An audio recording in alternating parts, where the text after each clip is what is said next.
Hello friends, ఈ వీడియోలో మరో కొత్త ఎక్స్పెరిమెంట్తో మీ ముందుకు వచ్చాను. ఈ ఎక్స్పెరిమెంట్ ఎలా ఉంటుందో ఏంటో ఈ వీడియో పూర్తి వరకు చూసేయండి.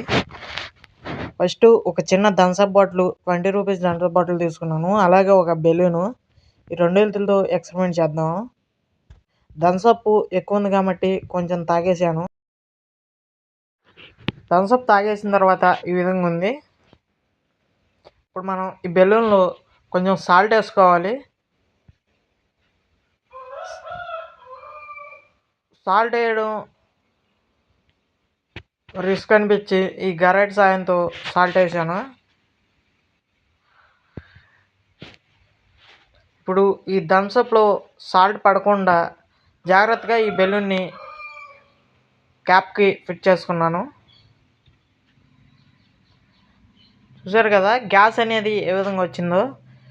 ఇప్పుడు స్లోగా బెలూన్లో ఉన్న సాల్ట్ థమ్సప్లో వేయగానే బెలూన్ అనేది ఉబ్బుతుంది. థమ్సప్ బెలూన్లోకి వస్తుంది, బెలూన్లో సాల్ట్ కింద థమ్సప్లోకి వెళ్తుంది. థమ్సప్ బాటిల్ చిన్నది కాబట్టి బెలూన్ అనేది కొంచెం సైజులో మాత్రమే ఉంది.